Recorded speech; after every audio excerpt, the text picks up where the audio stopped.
Hello, everybody, and welcome to another edition of Inside Guns with your host, me, the Yankee Marshal. And I'm not sure why I did finger guns there, but still me, the Yankee Marshal. Yesterday, I came at you with some good news about the win we obtained in the Supreme Court of Illinois about firearms and the taxes placed upon them. Today, I'm going to come at you with some bad news, because I want to address some questions that have been coming at me a lot lately, and I want to address this whole notion of whether the ammo shortages are over and the gun shortages are over, etc. I have originally said, well, I think they'll go back relatively quickly. Things will go back normal relatively quickly after COVID is dealt with. But it looks like it might not be that easy. It might. We are already obtaining some level of normality here. But I think now that we're kind of going back up to a good place again, I think we're going to go back off again. I think it's very possible we're going to go back downhill again. Because I think people are going to see some shortages and then they're going to react badly to that. And the reason I think people are going to see shortages and then start panic buying again, which is what got us into the last big issue. People, we had the Trump slump. This was a whole bunch of factors that came together. We had the Trump slump. Trump was president, so gun sales started falling off. That way, and because of that, manufacturers started slowing down their production. But then we started having riots, and we started having protests, and then we had COVID. So everybody panicked and started buying really fast at a time that gun manufacturing was ramping down. That caused shortages, which caused people to panic more and buy more guns and ammo. And then COVID continued on and kind of shut down the supply chain, and things got really bad. But now that we're kind of coming out of COVID a little bit, things are getting better, but it's going to take a long time for things to catch up. And if it was just COVID, if that was the only thing, and if it was just manufacturing levels, they just had to increase manufacturing levels, that'd be one thing, and we'd be out of this really quickly. And like I said, we are starting to see some normalization of availability, etc. now. But there are some problems in this country right now. The biggest one with manufacturing is supply chain issues, transportation issues. Now, I know a lot of people are trying to say, well, this is all Trump's fault because of stuff he did when he was president, or this is all Biden's fault because of stuff he's doing, or it's Pete Buttigieg's fault. It's none of their faults. It's the fault of big business. It's the fault of the billionaire corporations. And what's happening, what we're facing is we have been on a downward spiral for a long time in this country. There was a reckoning coming because of the way we have been doing business. And COVID has sped up the process, increased our tailspin there. And why it did is because companies in this country, over the last few decades, several decades actually now, have decided that, we don't want to make anything here because it's too expensive. At least that's what they say, all while they're making record multi-billion-dollar profits. And some companies are getting to be worth, trillions now. They still say, we don't want to pay American workers, but we still want to make the impression that these are American products. So instead of actually manufacturing much in this country anymore, we just assemble things here now. And the problem with assembling things here and not making them here is we're reliant on foreign countries to get the parts to put together. And when the supply chain gets, shut down by something like the coronavirus, parts become sparse, manufacturing becomes sparse. And even when the plants are shut down because of COVID, people can't be near each other, that makes things even worse. But once COVID's out of the picture, like I said, we've still got this problem where a country is dependent on stuff from overseas to just assemble it here in this country. That in itself is a problem, because if our economy is going good, let's say the car market's booming, and we get into a little titty-tat with China, and they decide, you know what?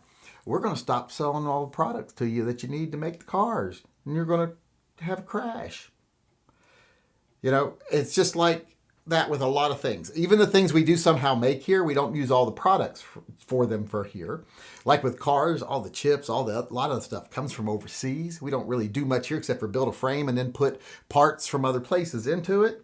Even with the industries like fishing, like tuna, we can catch all the tuna we want, but we can't can it because we don't make the cans. We buy them from China.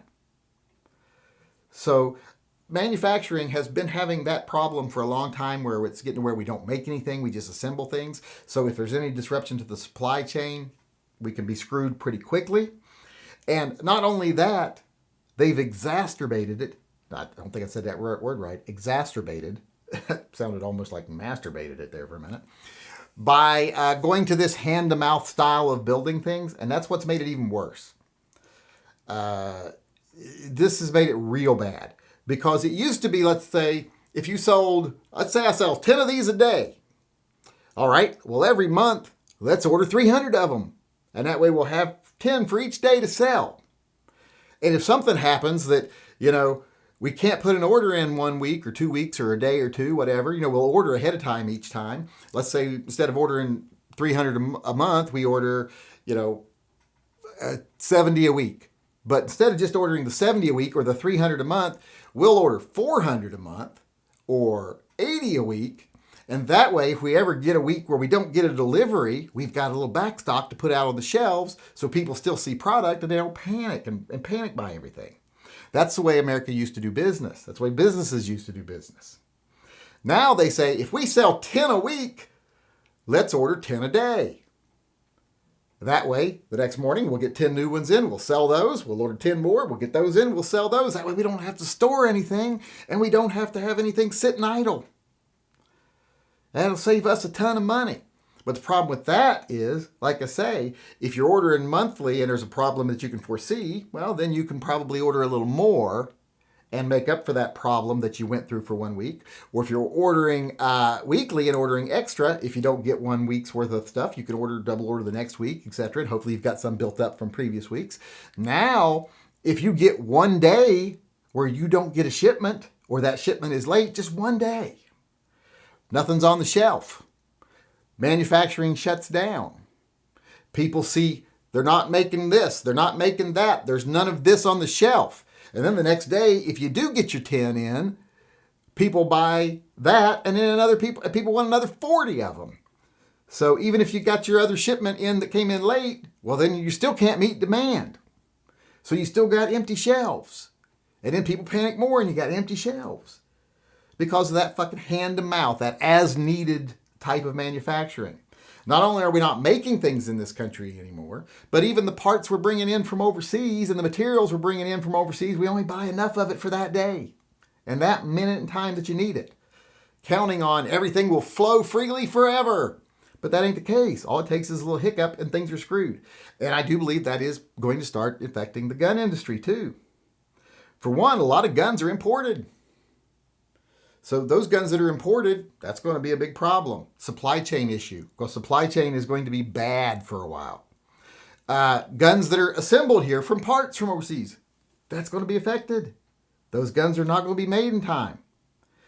Guns that are made here but need raw materials that we get from overseas, going to be affected. Ammo plants that use lead, going to be affected. We don't refine lead in this country even anymore, hardly. We definitely don't mine it anymore. It all comes from recycled lead from overseas or mined from overseas. So a few days of a shortage, these manufacturers that make bullets who only bought enough to make bullets this week, well, suddenly they can't make bullets next week. And there's a shortage of bullets. You don't see them on the shelf anymore. So people go out and panic buy up all the ammo as soon as they see more. Some guy who would have bought 3 boxes this week buys 20 because he's like, well, last week I couldn't get any. And that's the cycle that we keep perpetuating with the way manufacturers are doing things right now. And like I said, this is all big business's fault. They have gone to this hand-to-mouth, as-you-needed ordering, only assembling stuff in this country that we get from overseas. And it's going to hurt everything. It's going to hurt cars. It's going to hurt tuna. And it's going to hurt the gun industry. And even more so, I think, the ammo industry. So unless big business gets their heads out of their asses and gets back in the game of actually doing manufacturing in this country, building things in this country, assembling things in this country, not just bringing the parts in and putting them together, until they start producing steel again and stuff like that, until we find alternatives to things that we can't get in America like lead, until we start doing those things, and until businesses start realizing you can't count on stuff to be here every day, And we have a market that can't withstand shortages because we have such high demand from such a high number of people. Till they realize that, we're going to face shortages. So as much as I would like to say all the guns and ammo is going to get to normal, that is possible. But these problems are going to keep coming back up down the road. And like I said, I thought that by the middle of this year, things would start to be leveling out. And they are. They're leveling out. And by next year, they could be back to normal. But if we don't do something about our supply chain issues and how every company depends on every part to be made in a foreign country and then be shipped here, or depends on materials from foreign countries and only orders enough to get by for the next couple of days or next day, that's going to be a problem. And we're going to continue to see shortages. And every time we see shortages, people are going to panic. And there's going to be panic buying. And there's going to be worse shortages. So, and the only people we had to blame about that is big business, industry in this country, and how they've decided that it is better for every stockholder to become a billionaire than it is for every stockholder to be a multimillionaire and actually make things here with stuff that they produce here. That's why we're having these issues. That's why we're going to continue to have these issues. And as long as we just keep pointing fingers at politicians and blah, blah, blah, never going to get done. Never going to change. We have to start holding politicians accountable for what they do for big businesses, and we have to start holding the big businesses accountable for the decisions they make. Quit letting them tell us, oh, it's somebody else's fault. They control the media, so they tell us whatever they want. But we need to start realizing it's their fault. It's the big industry that doesn't want to produce, doesn't want to supply, doesn't want to do any of those things, doesn't want to keep backstock. Those are the people that are killing us as far as shortages and panic buying is going. Those are the people that are going to cause us the most troubles when we have disruptions in the supply chain. So let's start holding them accountable because, like I said, I do see some problems coming up again in the near future if we don't change the way things are done. Hey, everybody, with that being said, I want to move on to my favorite part of the show, and that is gun talk. And what I want to do today is the little product alert here. And hopefully I won't screw this one up as bad as I did the last one. But Springfield Armory is starting to make a new gun, the SA-35. And it's new for them, but it's a very popular old gun. It is basically the Browning High Power. Almost said High Point there, but Browning High Power. Finally, we're going to have a domestically made version of the Browning High Power again. They stopped being made a few years back. And the only option you've really had lately is that tit sauce thing that I bought one of, used, because it's from Turkey. I wouldn't buy a new one. So that was our only option. But now, Springfield Armory is going to be producing the Browning High Power again. And not only are they going to be producing it, but this one is going to be updated a little bit. They said that they paid attention to a lot of the things that people modify in Browning High Powers when they get them. Things I've modified in mine too, all these things. They modify the hammers. They take out the mag disconnect to improve the trigger. They try to change the sights out. Just all kinds of things that people always do when they buy a gun. So they say they're learning from those things, and they have modified their gun a little bit. They're going to be true to the original design, but they're going to, better hammer design to get rid of hammer bite. They better sight design. Now, I am unsure if they're going to have a mag disconnect because they said that they listened and they made a better trigger, blah, blah, blah. And I've seen that it is a better trigger from what I'm reading in reviews. But I'm not sure if they just improved on the trigger and still kept the mag release, or they disabled or deleted the mag release to get a better trigger. I'm hoping it's the latter. I hope they deleted it. It's not really needed. So they are going to be producing this gun. A lot of people say, well, do you think they're going to do a good job? I think they're going to do an excellent job. Look at how they do with some of their 1911s. The ones that they produce domestically are just awesome. They're amazing guns. I have never, ever slammed Springfield Armory on the quality of their products, just on the fact that their owner is a fucking dick. That's why I don't buy Springfield Armory products. I will definitely buy one of these high powers as soon as I see one used on the used market. I'll buy one, snap one up like that. In fact, if they were to make a stainless model, this one is not stainless, it's carbon steel. If they were to make a stainless model, kind of like the tit sauce, but is made in America, I might even buy that new. I might even take that as a peace offering and forgive their dickhead leader. Might be willing to forgive and forget if that gun was nice. I can be bought. I mean, I'm not even asking them to give me one for free. I'm just like, produce it. I'll buy one, and then maybe I'll be like, okay, I'll stop trashing their owner every chance I get, or shit canning him every chance I get. But it looks like it's going to be a great gun. If you're a Browning high power fan, this looks like it's going to be an updated version you can get that's once again made in America, and it looks like it's going to be high quality. Just looking at the pictures, it looks like it's going to be high quality. And knowing how they handle their 1911s, it's going to be high quality. So I am looking forward to it. Some of you out there also might be looking forward. Like I said, another couple of things they've done to improve on it, though. They've increased the magazine because they have a better follower system to 15 rounds from 13. That's what's normal. And they'll be rated for plus P now. You've always been advised not to shoot plus P in high powers up to this point. Not that I've always listened to that, but that's the way it's been. And they're going to put a beveled magwell in it, which they haven't usually had in the past. So that's a good thing also. But like I said, I welcome to see it being made in America again. It is an awesome gun.